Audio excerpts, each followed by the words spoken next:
Good morning. Welcome into the number one group of five college football show in the history of the entire universe. This is the Group of Five guys. Our mission is to be the voice for the Group of Five football programs, the voice that the mainstream sports media absolutely refuses to be. We need your help to do that. Hit the follow button on all the social media platforms at Group of Five guys. Go to YouTube, Apple Podcasts, Spotify, the Believe Network, wherever you get your best podcasts. Subscribe to the channel. Leave a 5-star rating and a review. Tell your family and friends all about us. On this brisk Wednesday morning, we're going to talk about the latest CFP rankings, where we stand in the group of five. Will we get one team, two teams? We shall see. We had absolute peak MACtion on Tuesday night. Hope we get the same here tonight. We're going to talk about that and plenty more. Hope you enjoy the show.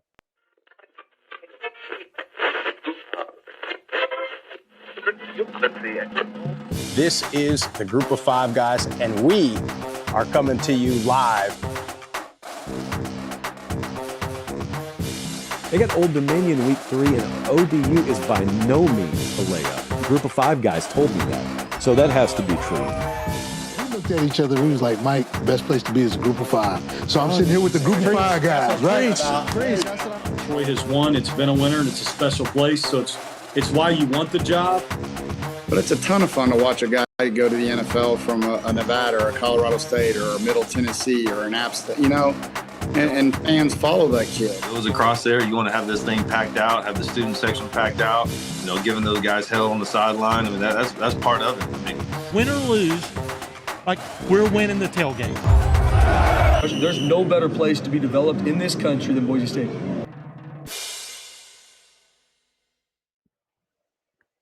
Jeff, have you ever needed Deca Gray coffee more than you need it right now?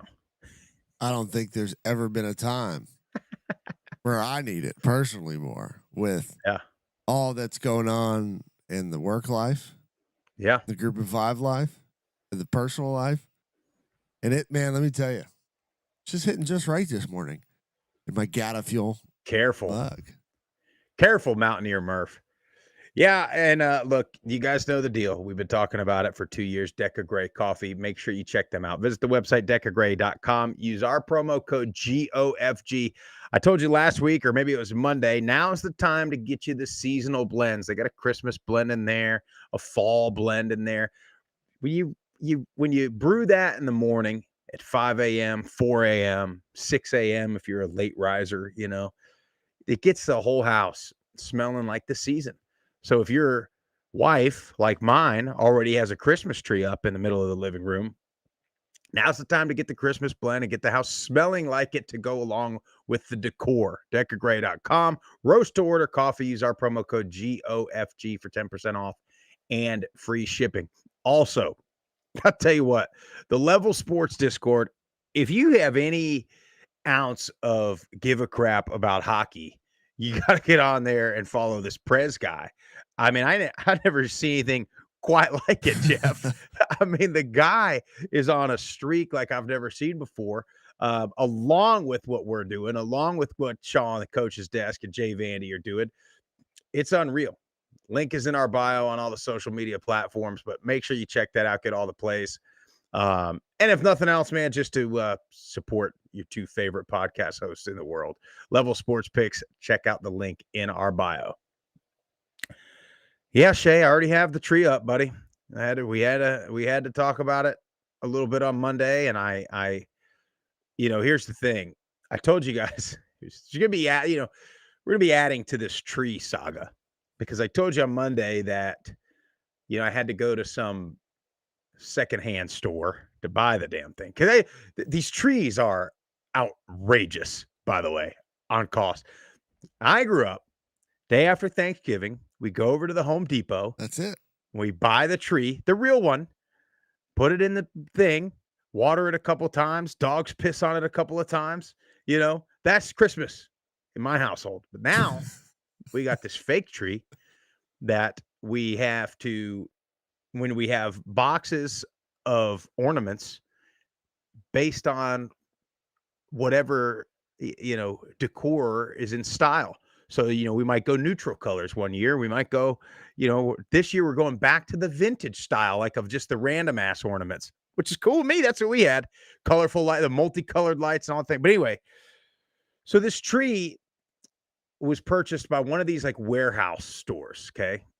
Which I'm glad, right? We saved a ton of money buying it from there and not new from the store. Well, it is faulty. The light settings, it's got the lights already on the tree, Yeah. And the light settings, like you have the white lights and you also have the multicolored lights, and you can dim them and you can twinkle them, and well, it won't stay on one setting. So this tree, bro, it looks like I'm in a nightclub when I'm in the living room trying to watch MACtion. It's just flashing back and forth on the thing. I told my wife, I was like, that's what you get. You buy a damn used Christmas tree. You don't buy a real one. Real one would never have that problem because you put the lights up yourself. That's exactly right. We've been going for the last, Dominic's 10. Golly, it's got to be 8 years now. Going to the same Christmas tree farm. Going there, getting our tree, letting the boys pick out which one they want. Yeah, it's good. It's a good little, tradition that we've built up now. We decorate the tree, got the regular ornaments on it, got the lights on it. We put those on. Got the kids' popsicle stick, little things they build at school. Put them on there. It's a good time. I'm ready for. I'm ready for Christmas. I am too.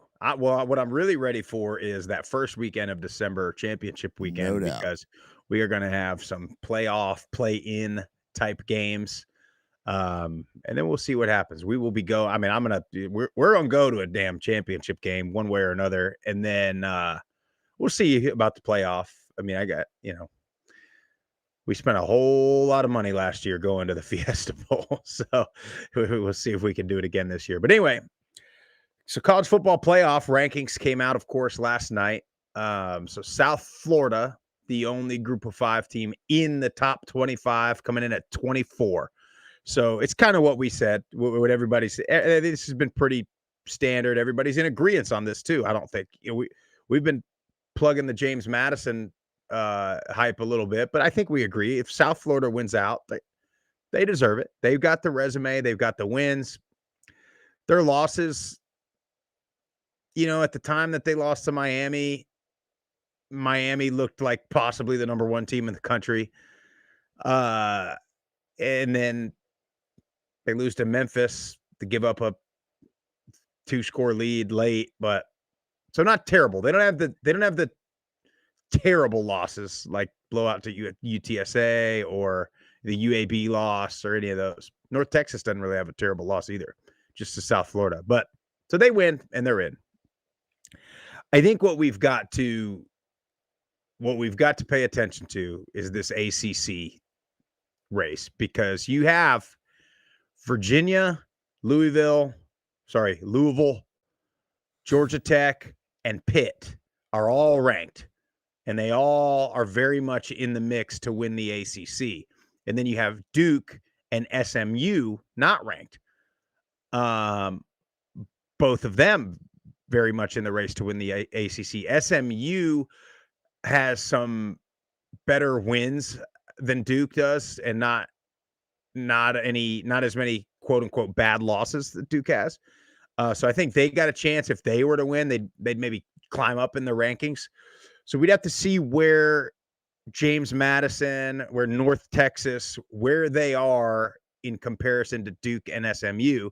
And then when you look at Pitt, Georgia Tech, Louisville, Virginia, Pitt's got to play Notre Dame this week. They got to play Miami late in the year. They all kind of play each other. They play some of the good teams. So you're going to see some big shakeup in the ACC. But what you saw last night, which was very interesting and quite honestly incorrect by the ESPN graphic, was them putting, if the season ends today and they put Miami in the 11th spot, and they were the only ACC the only ACC rep in. So that would be telling you that Miami's the ACC champions. Well, if the season ended today, there's no way. Miami's 7th in the ACC. They're not even close. Yeah. And Miami, something you've got to look out for. I saw Reese Davis brought this up. Miami's in a spot where they may get in as an at-large and not the ACC champ. So that's what we almost want that. Like, or either that or somehow the ACC shakes up and they win the ACC, because that's who they want. And that's the brand. That's why they put that in the graphic, is they put them in there. Yeah. Because that's the logo that everybody knows, and that's the brand that they want to promote. But yeah, I mean, as of right now, they ain't in. No. As of right now, it'd be Georgia Tech. Uh-huh. I think there's a bunch of one-loss in conference ACC teams. All those teams I mentioned before. And this is what you're going to have, because you have Pitt's got a brutal stretch to finish the season. Notre Dame at Georgia Tech, and then Miami at home. Yeah. They could potentially lose all three of those. Probably drop two of them, more than likely. So you can kind of count them out. Let's see. Georgia Tech. They have Boston College on the road this week, then Pitt at home, and then Georgia to finish the year. They probably get through Boston College. Pitt's good. That'll be a tight game, but yeah. Pitt's probably going to be a little bit beat up, if I had to guess. So, and then I think SMU's got probably the most realistic chance. They got they got Louisville at home, and then they're on the road at Cal. So SMU, if they win out, they'll be a one-loss team.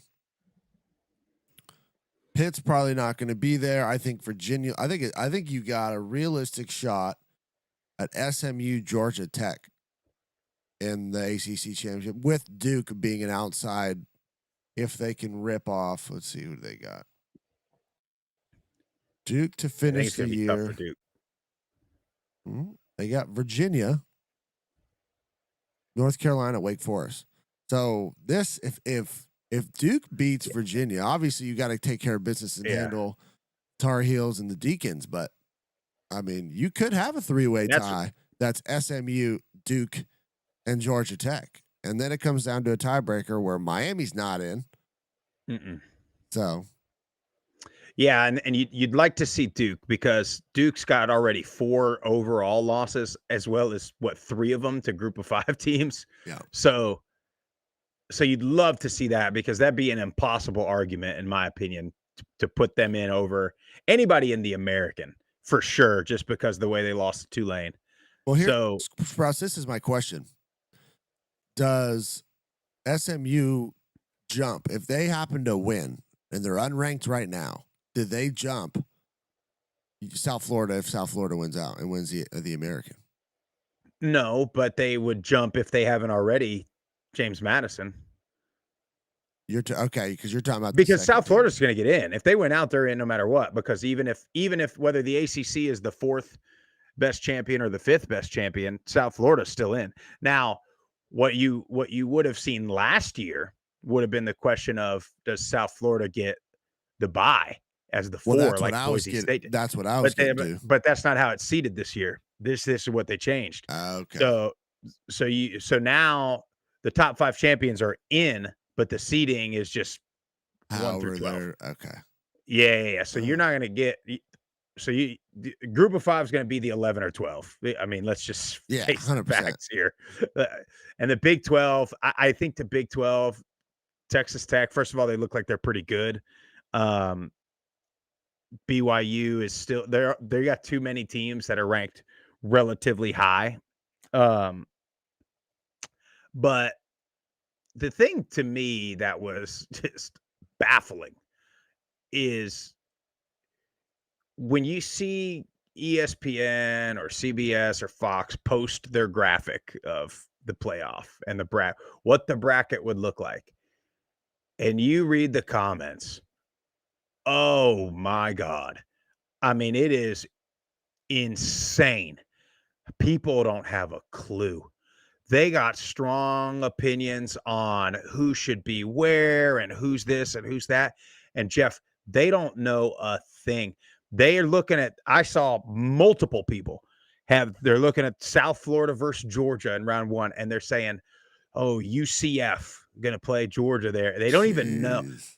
Or they'll say they don't know what conference. So South Florida, an FCS team, or a Sun Belt team. It's like, are you that ball illiterate, and yet you got this strong opinion on who should be where and who should go to what. And then they say, oh, yep, all you got to do is get to number 12. No, you really don't.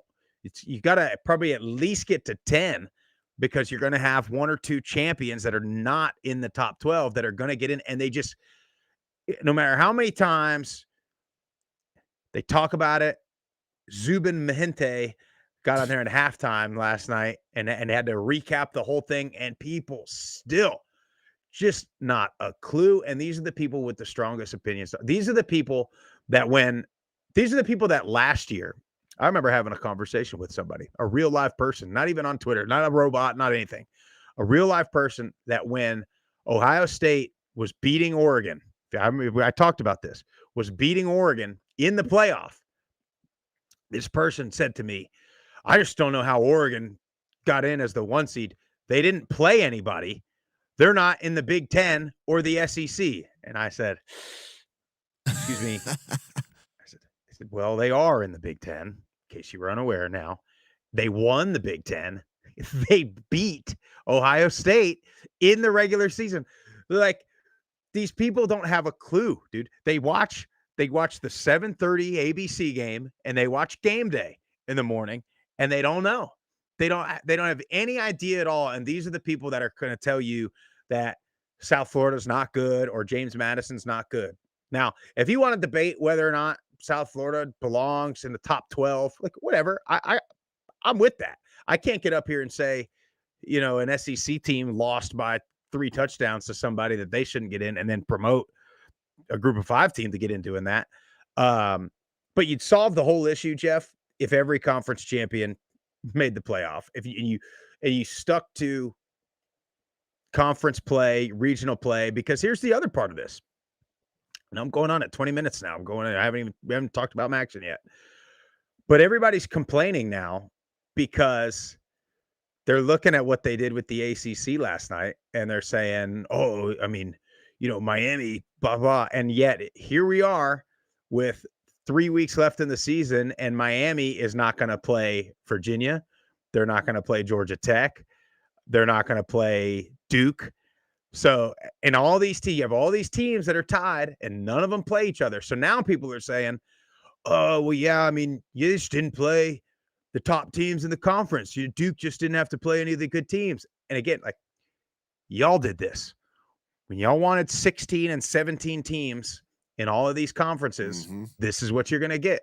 And you wanted this. You thought it would be, more meaningful games in the regular season and this and that. And now we don't know. And now we're going to have a situation where a team that doesn't even win their conference is going to be ranked as the best team in their conference because they don't play half of it. It's insane. This is what we've been warning this, Sprouse, for years now, that this is what was going to happen. And here we are. We're farthest? I don't know. We're far away, furthest? I don't even know. Further away. There we go. Further. Sorry, I'm running off like 3 hours of sleep. Further away, I think, from actually getting a meaningful playoff than we've ever been. And it's the FCS has it. The local high school has it. The state championship has it, and about every damn state. But for some reason, there's one organization in all of sports that can't figure out a playoff bracket. It's unlike anything I've ever seen. Yeah. It's complete stupidity. And it's the only one that, even if they ended up expanding it even further, which they probably will, they still won't do it. They'll still just have a group of old guys that put their hat on a damn hanger before walking into an office and talking about it. And that's who decides. Although I will tell you this, Jeff, I saw a video in great state of Texas that had the old coin flip to see who gets in the playoffs again.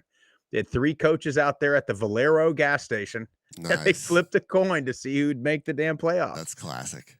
Yeah. I mean, Friday Night Lights, in real life. But yeah, the conference realignment stuff has all played a factor in this. And by the way, I quote tweeted it. It's my fault. I completely fell for a for a satire tweet, but it was so realistic. I thought, I'm sure he said that. I was real confident that he said it. You know, God, the other thing, speaking of SEC, like Lane Kiffin, you see Lane Kiffin coming out and defending, saying Texas A&M should be number one. Oh, I don't know what they need to do to be number one. You look at their schedule, and if they were neutral site, if they were favored, first of all, I don't think they would be favored against Ohio State, maybe Indiana, but I don't think they would be favored against Ohio State.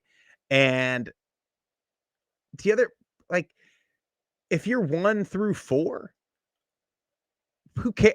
It's all the same. Yeah, you got to beat the teams anyway. And then you got all these other people who are like, oh my God, what the number 1 seed is the hardest. Once again, it's the more difficult. It's more difficult than the 4. You're better off to be the 4. So you're telling me, so let's assume the way that the bracket was last night, that all the favorites win. So let's say the 5 is going to beat the 12, which would have been Georgia versus South Florida. Alabama, they had at the 4. So you're telling me that if it's so much easier of a time to be ranked 4th than 1st. So you're telling me if Alabama plays Georgia, that's easier than Ohio State at 1 having to play Oregon or Notre Dame? I mean, is it? I don't think so. No. So they're like assuming they see the 12 over there and they're like, oh, it's such an easy bracket. But also everybody that's saying this assumes that the 12 is going to lose in the first round. So, I mean, I don't know. You're going to have to beat good teams. I'm sorry, guys. Like, if you want to win in the playoffs, you're going to have to beat a couple teams that are really freaking good. It's called a national championship. You want to be the best team in the country, you're going to have to beat 2 or 3 of the other best teams in the country. God forbid.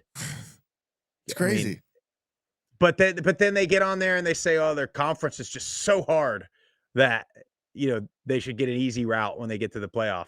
And do what? Play each other? You want 6 or 7 teams of your own in there. Yeah, I've already seen it. I don't want to see it again. That'll be the easier route. Play each other again. Anyway, Jeff, we had peak MACtion last night. Now, I want to say something, and I want to apologize because I get up here sometimes, and I think a lot of people get up here, and we kind of treat MACtion like it's this funny, silly thing, like last week we had some bad MACtion. We had UMass and Akron, right? And it was bad.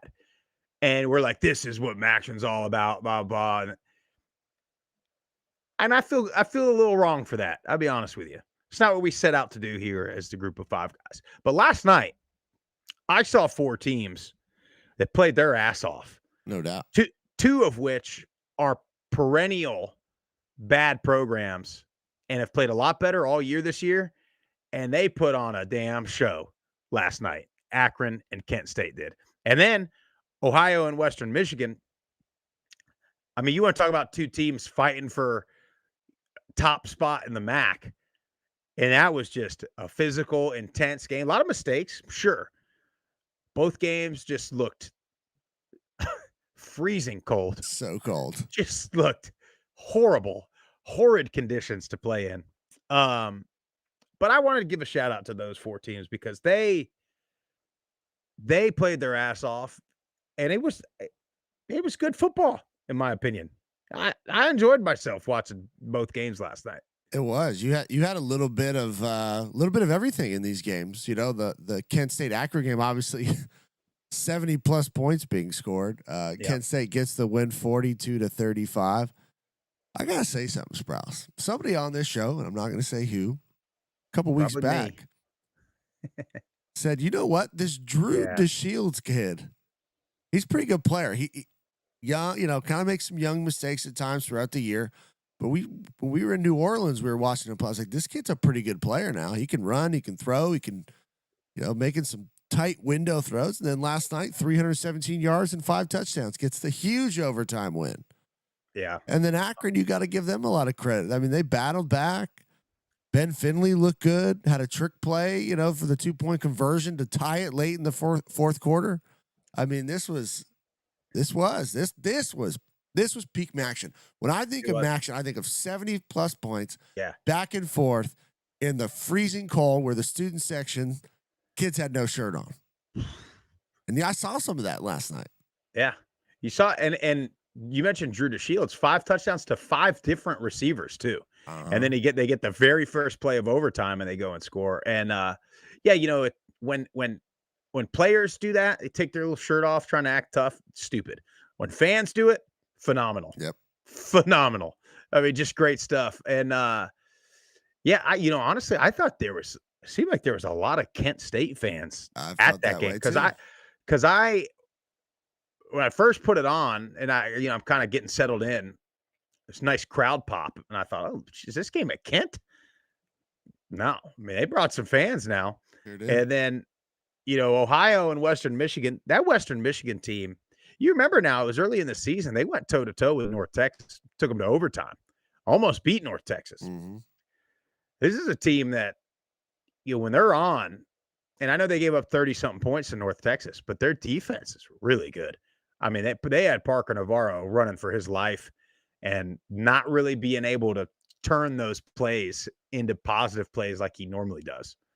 Yeah, I mean, only 70 yards passing for Parker Navarro. They had the over 200 on the ground, but to limit this Bobcat offense to that number in the pass game is, I mean, absolutely incredible feat with how dynamic he is, how he can extend play. So you got to give tons of credit to the Western Michigan defense. And then conversely, Brock Lowry leading the team in rushing again, was effective in the pass game, was moving the ball. Jalen Buckley had a big game, got in the end zone.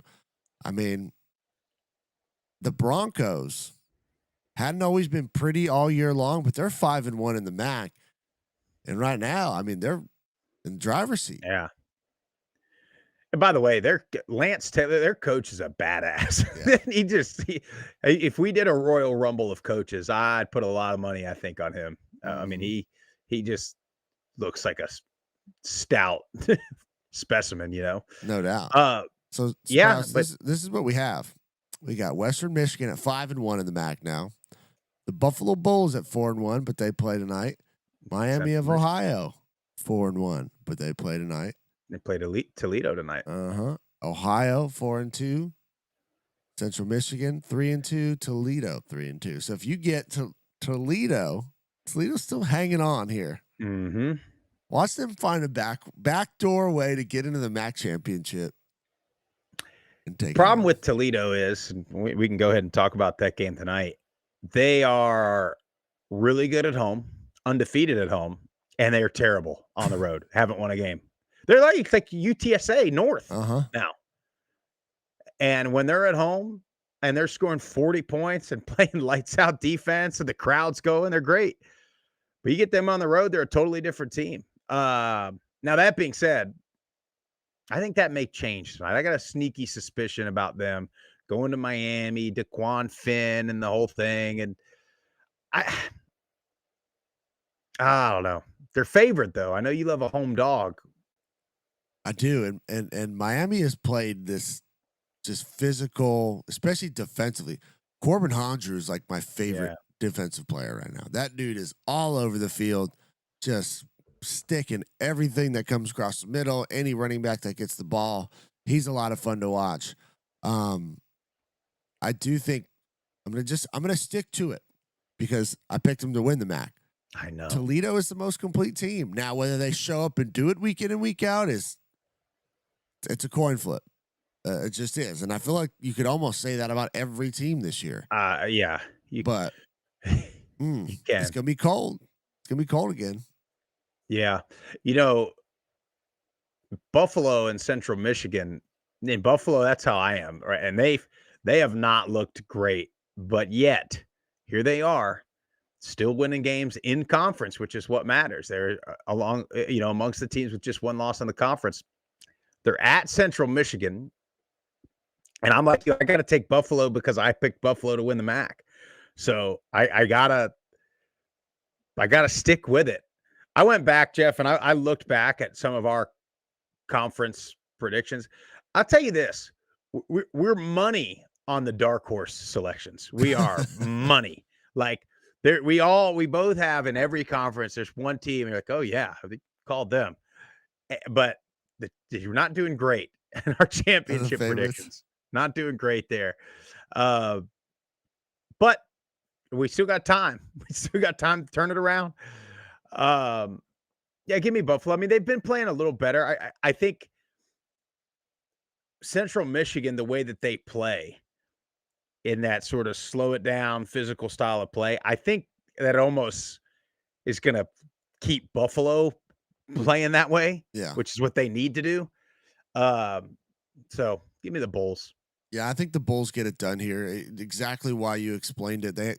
Central Michigan does not throw the ball much at all. And they want to play physical, smash mouth, but that's kind of how Buffalo's built. Great linebackers, solid defensive front. Up front offensively, they got the O-line, Alj Henderson. I think Buffalo gets the job done, but it's going to be tough on the road. Like I said, it's cold. That's why you see all these totals, 44 and a half, 43 and a half, 44 and a half. Like, but I'm still going to rock with one of these unders tonight. Yeah, that Buffalo Central Michigan under is very tempting, I feel like. Yeah. So is UMass NIU. I mean, because NIU still plays pretty good defense for the most part. And UMass, this is what, when you watch NIU UMass tonight, this is what most people think is MACtion. You watch NIU and UMass. I promise you there's going to be something on special teams. There's going to be some kind of trick play or some kind of freak fumble that bounces. Something weird will happen in this game, and it'll be, 12-10 final score, something like that. By the way, did you see UMass last week? Their DB gets a taunting penalty, and then the head coach sends his ass to the locker room. I love it because what are you doing? What are you doing taunting anybody at 0-8?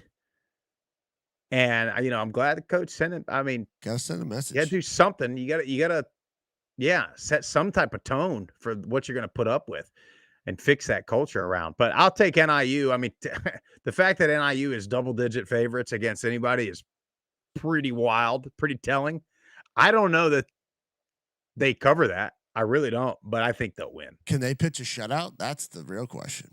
Yeah, but even then, Jeff, this could be 10-0 if they pitch a shutout. I know, but you get that shutout. It could be 13-0, 14-0, maybe 12-0. It could be a 4 field goal game. A lot of missed field goals last night. So those balls are so cold. Oh, it's like kicking a brick. These kickers, they deflate balls when it's cold, when it's warm outside. They go Tom Brady style. When to practice, they deflate it a little bit, so it's easy on their toe. You think kicking a rock is going to be? Yeah, I don't envy it. I really don't envy them. Not at all. Sunbelt Thursday night, and we don't have anything on Friday night. And this is the only game we got on Thursday night. It's Troy at Old Dominion. Old Dominion, I feel like they haven't played in a month. It feels that way. They definitely are coming off a bye, which has not been good. I think for most teams, that's strictly just what I'm seeing. I don't know if that's accurate or not, but it just seems like these teams are coming off the bye week and not looking very good. Old Dominion, 11.5-point favorites at home. It's a lot of points. Troy's been playing well. They've been getting wins. They are very much still in the Sun Belt. Excuse me. They've got a chance to, if they win this one, they've got a chance to play Southern Miss for the West. I think I overlooked this game a little bit when I'm talking about Troy versus Southern Miss late, though. Old Dominion, it's not a layup, Jeff. No, it's definitely not. You told me that. Definitely not a layup. I like the Monarchs. I do. I think they haven't looked as, I don't want to say dominant, but especially offensively the last couple weeks. But I think they get back on track. The bye week did them some good. Get back to basics. Troy coming on the road. That's a pretty far travel for Troy.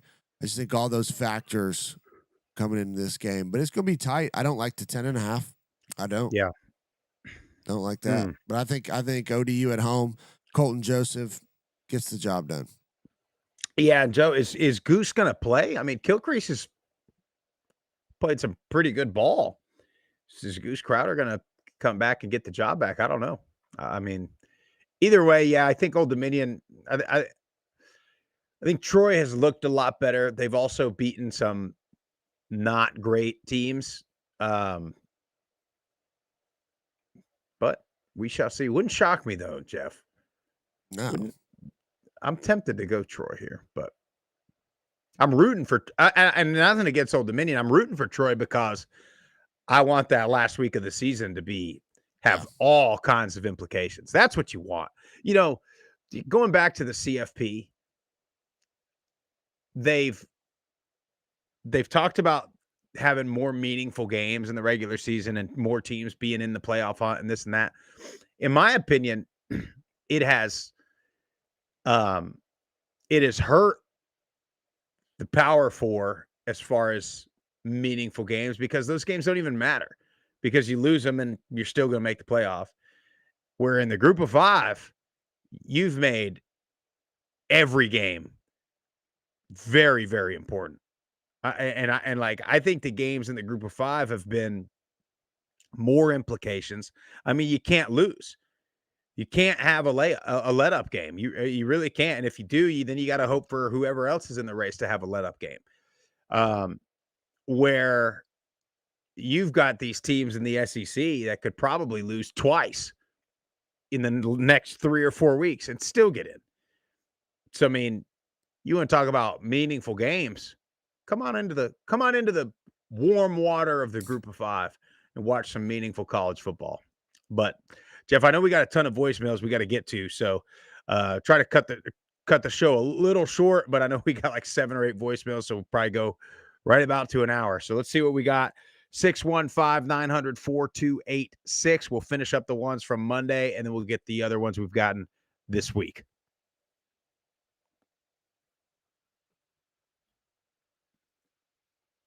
Group of Five guys, Josh Bevel here.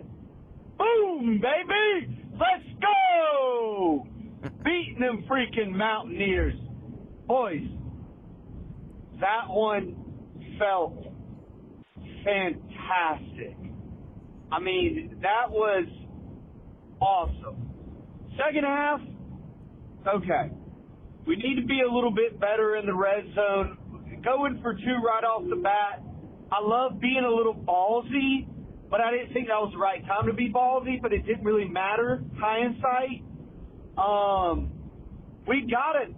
When we get into the red zone, especially inside the 10-yard line, we've got to score touchdowns. And, I mean, in the situations, maybe I thought we should have gone for it here. Maybe I thought you could say, oh, okay, you could kick. All right, whatever, but it doesn't matter. A win's a win, boys. I don't really care how you do it because it doesn't matter how you do it in the long run, but a dub's a dub. Boys, we freaking needed that bad. J.C. French probably had one of the best career games he's had, maybe the best. Honestly, throwing for 350 plus, efficient, running the ball good, touchdown throwing, touchdown running. Marcus Sanders, freaking career game as well. And Brendan Harrington, the App State transfer, getting revenge. And he was playing like a damn psycho, boys. God, that fired me up. That's the third time since 2007 we have won at App State in Boone. Second time since 2019. I think that's the 6th time as a program we've won a game in Boone. So that tells you anything about how hard that place is to play football. God bless the Group of Five guys. Hail Southern. I'm fired up. We're going to win every game out, and we're going to make a bowl. Hopefully. God bless the Group of Five guys. God bless the Group of Five guys. Hail Southern. Appreciate it, Josh. Yeah, man. Big win. Huge. Big win for the Eagles. Well, they got Coastal on Saturday, don't they? I think so. Yeah, buddy. I don't know about winning out. But here's the thing. That would be Georgia Southern, or as of late, I should say. I'm not going to speak on the entirety of their football existence. That's what they've kind of been. Kind of underachieve throughout the season. And then let's rip off some wins at the end. Well, Jeff, I feel like that's everybody. Yeah. Like they have this expectation, and then all of a sudden they're terrible all year. And then all of a sudden at the end, they win a couple, and then it's the last week of the season and they're mathematically still in it. Like, okay, well, if we just win these 3 games and so lose, like last year they needed Marshall to drop one, and like it's so frustrating, dude. Like the parity in college football now is great because you get so many unexpected results. You get anybody can beat anybody. There's no guaranteed wins anymore. But if you're the fan of a team, of one team, brutal. It's awful right now. Like everybody's bad. I mean, so I don't know. Maybe we go back to the BCS. You put Big Ten, Ohio State versus Texas A&M or whatever. No. Call it a day. The simple solution to all this, Sprouse. Yeah, I'll tell you what, man. When South Florida goes into Athens and beats Georgia, that's gonna be the best day of my life. Oh, it's gonna be incredible. Anyway, let's keep it what rolling. else we got? Group of 5 guys. Hey, fellas. Morgan here, resident Tulane fan. Really enjoying that big Friday night win we had over Memphis. Couple of quick thoughts. One, I think that's the best that Jake Retzloff has played all year, just in terms of taking what the defense gave him, spreading the ball around, making decisive decisions with the ball, fast and relatively accurate, and also not being afraid to take it and run with it a couple of times and getting down and sliding. And the offense had great balance, about 30 passes, about 20, 25 runs. I think that was a big thing too. We kept the pressure off ourselves for the most part. Got a little hairy there in the second half for sure, but just the overall effort and focus from that team, coming off our doubt against UTSA, I think was really impressive to see. And I also have to shout out Sam Howard. I mean, this is a guy that is so unheralded and yet, plays like a lion out there. Really impressive, performance from him for the defense. I think that was one of the big factors that was really missing from the game against UTSA. Was that the defense just didn't have the leadership on that side of the ball that you need to carry through that game. So having him back is huge. Gavin Gordon also scoring, getting 20 carries on the ground, really helping to balance out the offense. So now it comes down to this. We have our, the rest of our schedule coming up, 3 games. We can control our destiny in terms of trying to win out and putting ourselves in the best position. I still think we're right there with USF and North Texas. Those teams aren't perfect either. USF is still probably, in my mind, the favorite for the G5 slot. But let's see what happens. Really happy with the win. Now we've got homecoming coming up against FAU. Let's go get it. Roll Wave. Appreciate you, Morgan. Yeah, homecoming sold out, I think. Nice. Going with the City Edition uniforms, which, by the way, when they first dropped those, I think the video game sort of dropped them early. Yeah. It didn't look great in the video game, but the pictures look pretty tight, I feel like. Yeah. It looks a lot better. They've probably got the easier route the rest of the way, I think Tulane does, compared to South Florida. North Texas has that's going to be the question. If they all win out, that's going to be it'll be up to the playoff committee. Tulane over North Texas or North Texas over Tulane. Yeah, because you got Tulane. Tulane's got what? FAU this week. This is a big week in the American. Temple and Charlotte left. Yeah, see, a lot of them they don't play each other. Yeah, well, that's what happens. So we've done it. Yeah, I mean, in the American this week, South Florida's at Navy. Not easy. No. North Texas at UAB should be easy. Memphis at East Carolina. Keep forgetting. I'm telling you, we keep forgetting about East Carolina, man. I ain't forgetting about him. Juan keeps reminding us. I know he does. Who's ECU got left? See, they got so you got they got a tough slate. Yeah. They got Memphis on the road in the Dome, UTSA, and then in Boca Raton on the road. Now, who's North Texas have? UAB, and then what? Temple. And then Rice. I mean, so North Texas is gonna have one loss unless they just drop a game. And I ain't trying to jinx them, but that they should. And then South Florida, South Florida's at Navy, then what? They are Navy at UAB and Rice. How does this happen? They all play UAB, Rice. They all play them. Yeah, I mean Temple's gonna mess around and spoil somebody. Well, I'm gonna tell you right now, Tulane better be careful against Temple. Yeah. I mean, ECU just needs help. They just need some help. But I mean that, or they got they got to win out. They just got to win. They just got the toughest slate left. But and then they also have the head-to-head loss to Tulane. That's why. Right. That's why they're out, or for now. Yeah. And then North Texas has the head-to-head to South Florida. So I think they would give it to Tulane. If it came down to the committee, I think they'd give it to Tulane based on brand. Brand and a couple Power 4 wins. Agree. But anyway, what else we got? Hey, group of 5 guys, it's Teddy again.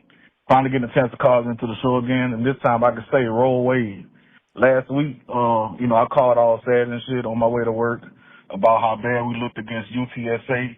But that's what frustrated me the most about this team, is that this is the team I knew they could be like all alone. Like the beginning of the season when they played Duke, Northwestern, like I knew Tulane had a much better team than they've been showing pretty much since the Ole Miss game. So once again, I just want to call and tell you guys I love what y'all doing.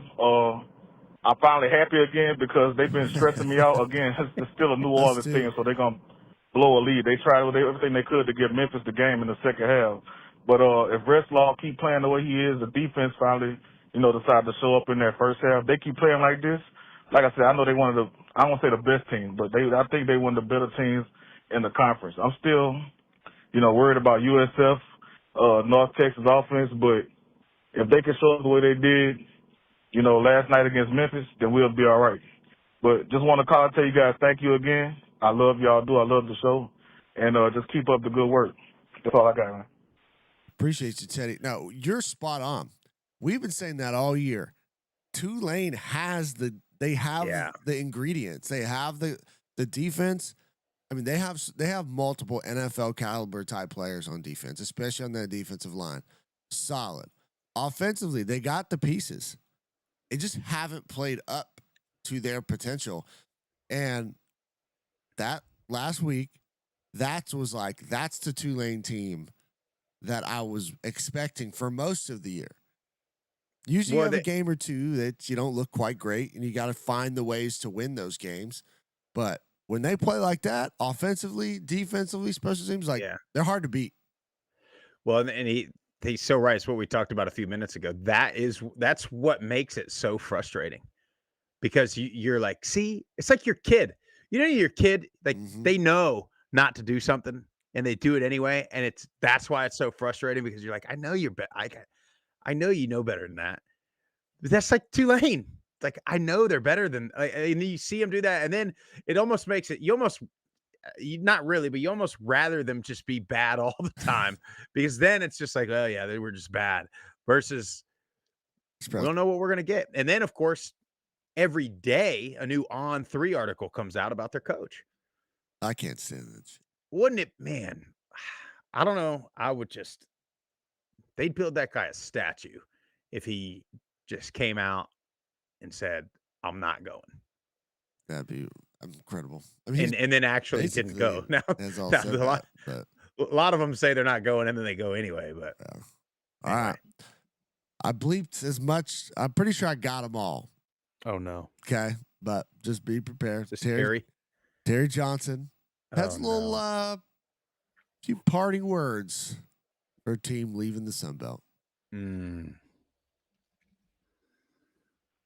Guys, the worst Cajun team in the history of Cajun teams just beat a Texas State team with more NIL money, more resources, and it's just funny, man. I mean, Texas State fans, just listen. You are the biggest cucks. And get ready, Jeff, because there's going to be a lot of words thrown out, all right? You're the biggest cucks in the Sun Belt. You're going to be the biggest cucks in the Pac-12 or whatever you're going to call yourselves. And you're 0-5 in the conference that you're leaving. Talk so much shit. G.J. Kinney is an overpaid coach, $2 million a year, to lose to Mike Desimo, who's, let's be honest, is just not the best coach right now. I'm afraid he's not the best coach. You guys are abysmal, a dumpster fire. The new pack is horrible. Oregon State loses to Sam Houston. Hawaii blows out San Diego State. Don't come at me about no Pac-12 Power 5 bullshit. All right?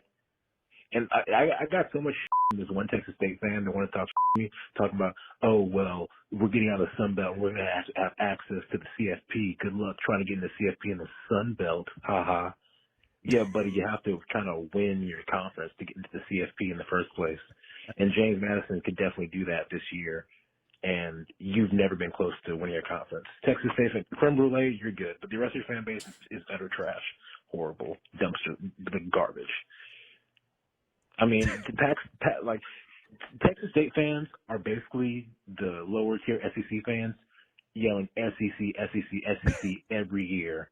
But really, they're just riding the coattails of Boise State and their success. Because if Boise State's good, they feel like they're good, and they're not. They're fucking trash. Boise State's the only great team in that conference. They're the only one who's been to a New Year's Six Bowl, and everybody else is just riding Boise State's coattails. And that's exactly what Texas State's doing, and that's exactly what they were doing when they were in our conference, riding our coattails when we were top 25 teams. Talking about, oh, well, we could be like that, but now they want to act all high and mighty and superior. And then they want to fight after the game. Texas State. Eat shit. And if you're a Texas State fan and you talk to me, just call me daddy. You call me daddy. If I'm or you lick that shit up. Because I'm your fucking daddy, boy. You can't beat me. 13-0. Texas State. God bless Group 5, guys. God bless Group 5. Go fucking Cajuns. Eat shit, Texas State. Texas State. Old Terry. We'll fire up. Wow. Where is creme brulee, by the way? He's just busy. Last time we heard from that guy was when they beat last year. Somebody they weren't supposed to beat. Yeah. And he was going crazy in the house. Remember? I feel like that's the last time we heard from that guy. UTSA? They smoked him? No, because we were there. We went to that game last year, and he had something going on. I remember. Couldn't make it. You know, that Pac 8 or whatever is very interesting, because also very interesting to see how Boise rebounds after. I say rebound. They might still win the Mountain West, but you know, they're very interested to see what they do and how that conference goes. And San Diego State, who, by the way, it was one of the teams I did have as a dark horse in the Mountain West, Jeff, just in case you were curious.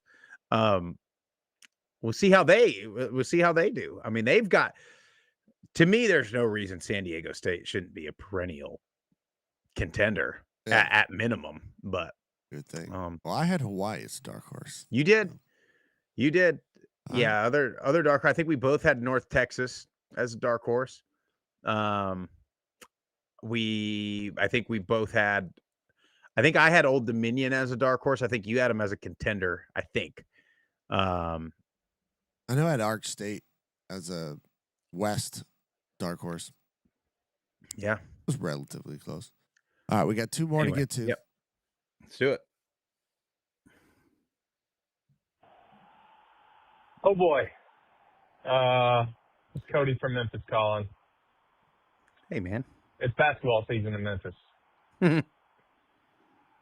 I listened to you guys talk about, the fan bases wanting to get rid of coaches and stuff, and, especially when you have a team that's in the hunt for the college football playoff spot. But just looking at the history here with Memphis, right? And this is not me pounding my chest because it's embarrassing as shit.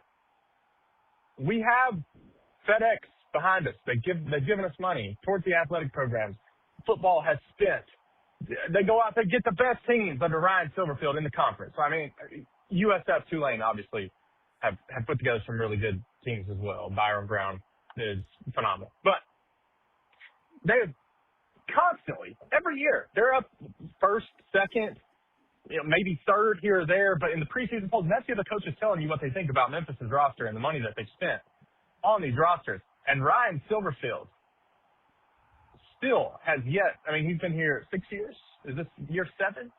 And has still yet to complete a season higher than 4th in the conference.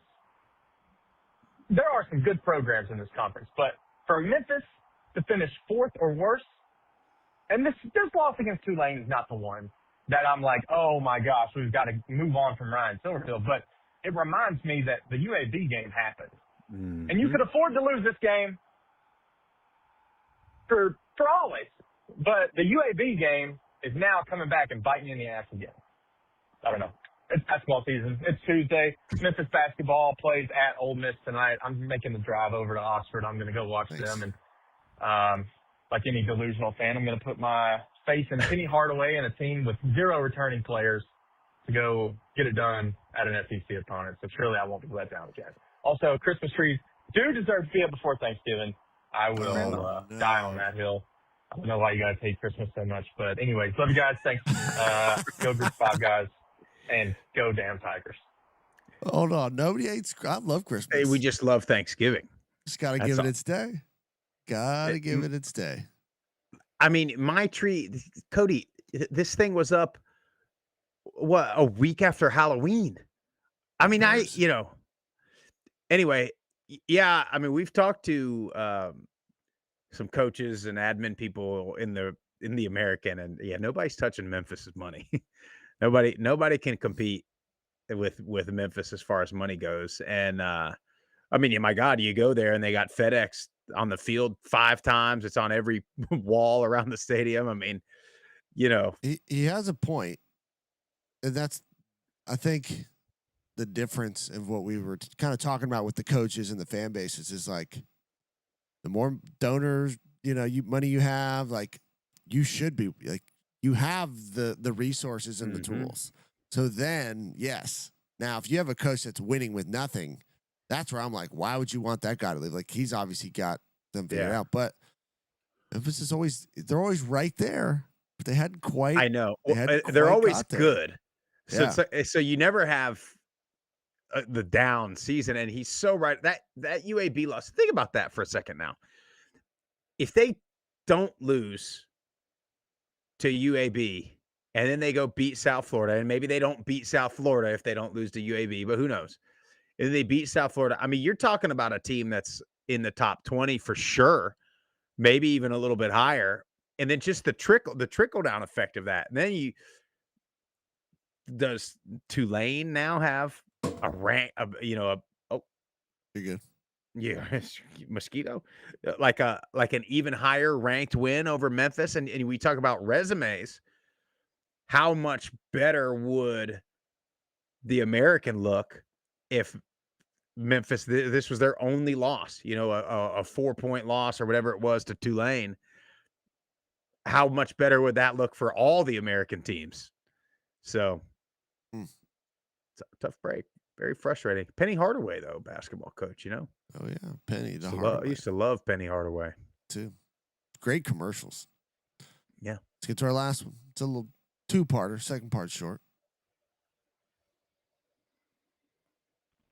Hello, Group of 5 guys. First time caller last week, and y'all aired it. I appreciate that. Sorry y'all had to put up with my Cajun tongue.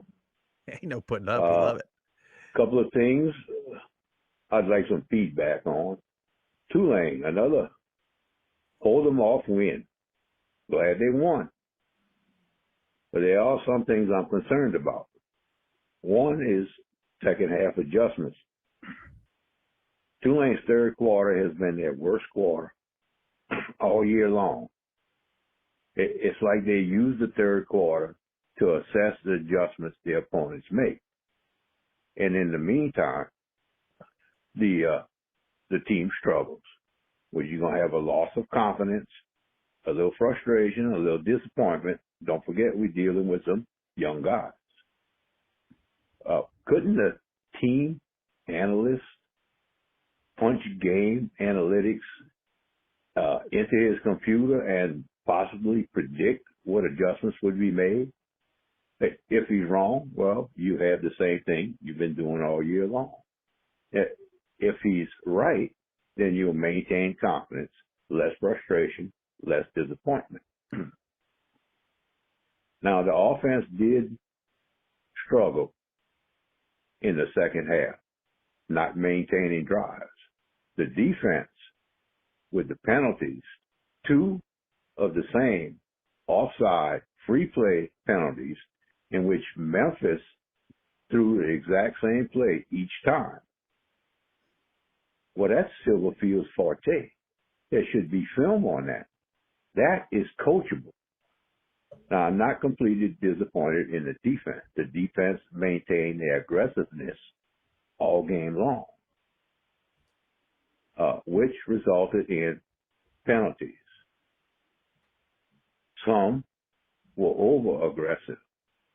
Some were hyper-focused to the point that it distracted them from what was really going on in the field. Out of position, missed tackles, etc. Now, that is a fine line as far as coaching. You want your team adrenaline high. I wouldn't know how to coach that myself. Next is a little bit off G5. Mississippi State president announces the SEC does not favor automatic bids. So if Mississippi State's baseball team wins the conference, evidently my venting was too long. Third thing I wanted to discuss is off category as far as the G5. Mississippi State president announces the SEC does not favor automatic bids. So if Mississippi State's baseball team wins the conference, that doesn't necessarily mean an automatic bid to regional play. What's good for one sport is good for the other. He might have just shot himself in the foot.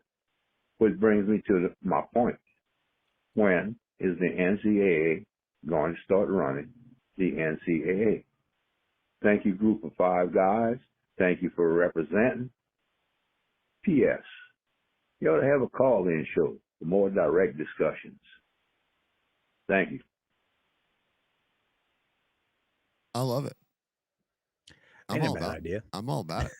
Like once a week, do live call in or live video. Like you can do either. I can do either or. We'll talk about that.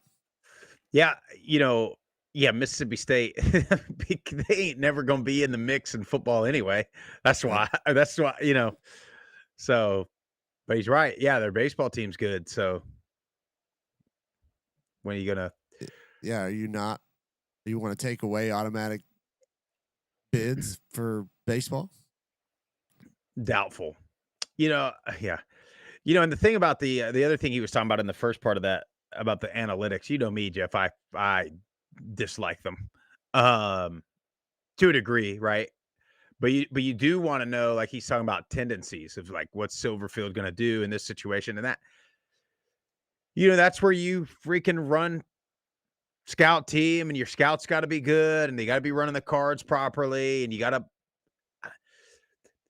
when that's going live and going fast, and you're expecting, like you said, kids to remember what, you might have practiced it every day for a period of day, but when it's going live to see the different formations, and then if your scouts don't run it the same exact way, it doesn't look the same. You got to get that clear picture, and it's got to be run over and over and over and over again. And that's where you see sometimes you'll see a defense, they see a formation and they're like pointing it out. Oh, okay. Yeah. There was one, I think it was in the NFL this week or somewhere, where somebody was saying inside zone this way, and I'm pointing at it. And so, can't get them all, but I don't know that we need to have more computers involved in anything. No, and the last thing I'll say is, to Sprouse's point, now with the roster limits being cut down, you don't have as many quality practice players, scout team guys as you used to. And then, halftime adjustments always tends to favor the team that's losing.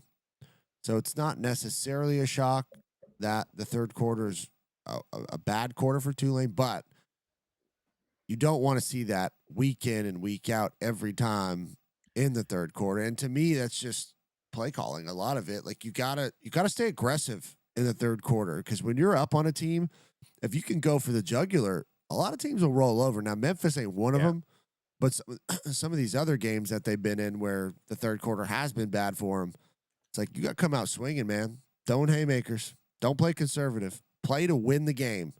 Don't play not to lose. You play to win the game.